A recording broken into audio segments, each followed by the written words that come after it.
So this has just arrived in the post. It's the brand new Airfix 1:48 scale de Havilland Vampire.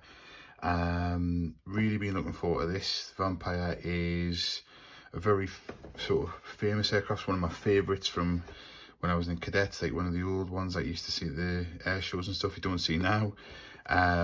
Really distinctive looking aircraft as well. So I'm really pleased that this has arrived this morning. In fact, it arrived about 10 minutes ago, so I thought I'd do a quick little video while I'm actually on my lunch at work, just to see what's included with the box. So just quickly get this open. I'm not going to do a full box review, just going to quickly go through and just see what's in there, see what the details like, see what the schemes are like, even though that's all been on the internet and things like that. If anyone's interested in flying hours, you get 2 flying hours with the kit. It's just shown on there. It shows you the 3 schemes.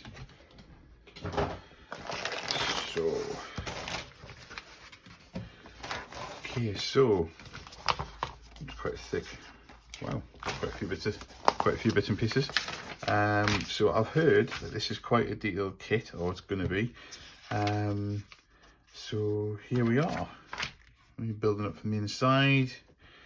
I'm not going to go into details of the scheme because nobody wants to sit and go through instructions or watch somebody go through instructions.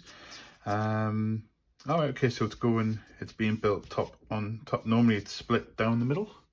They normally split the fuselage down the middle, but this one's going top to bottom, which actually would be a lot easier for seam lines because you only have the seams around the edge of the wings to worry about, and around the tail there, around the jet pipe, you won't need to have to worry about the center of the aircraft, which is great.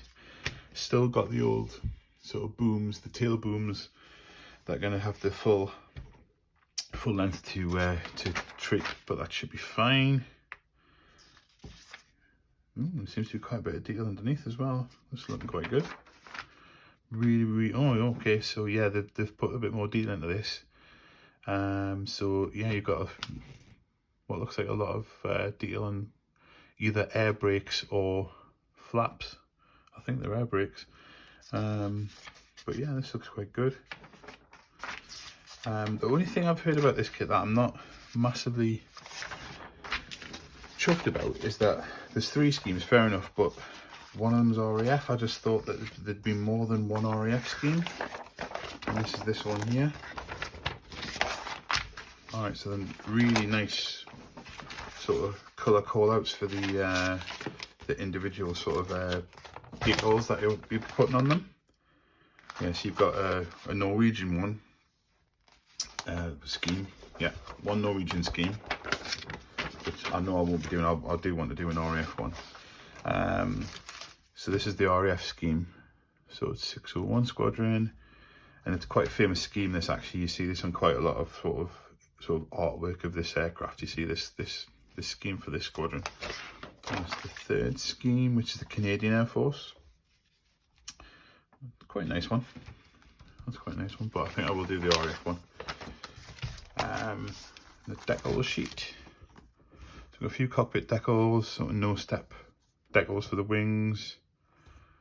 The decals are really nice. There's hardly any, I don't know if it's easy for you to see, but there's hardly any overlap of film. The film's really, really close to the decal, so that'll obviously help when you're putting them on the aircraft for silvering, try and reduce silvering.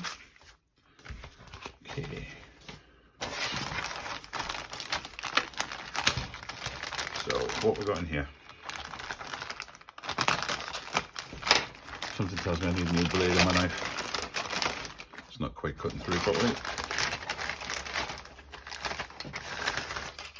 Okay, so got the glass parts, the canopy. Looks really crisp. I'm not going to get that out yet. I don't want to scratch it in any way. So, but it looks really crisp. All right. Okay. So here's the actual airframe. Now the aircraft is quite.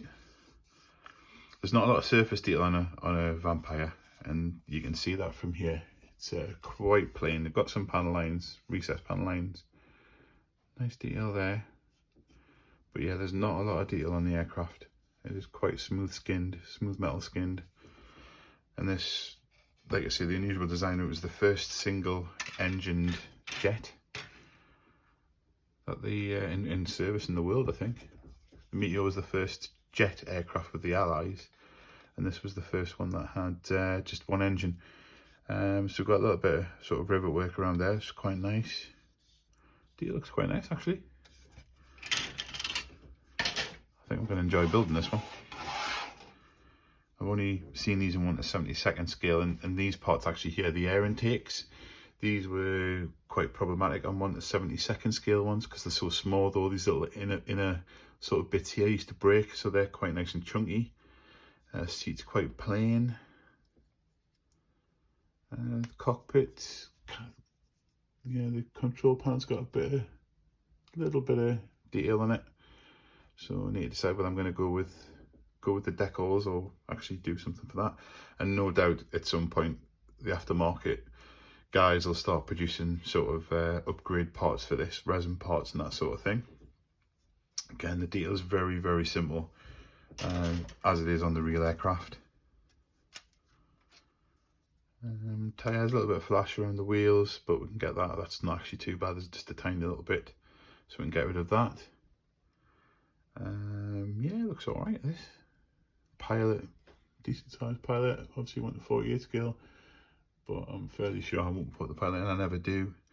I prefer to have the cockpit empty so you can see everything. So yeah, okay. So that's what we're getting. So there's four sprues in this kit. The glass parts obviously on the top, and then these are really good. I really like this. They've really gone to town here at Airfix and done really large sort of layouts for the decal scheme that you choose to do. Really nice. That's really good. I'm really pleased with that. But yeah, so there we go. That's the brand new Airfix 1/48 scale de Havilland Vampire F3, and that kit came out today. It arrived about 10 minutes ago here in Newcastle. So yeah, for everyone that's thinking about buying the kit, this is what you get. Enjoy.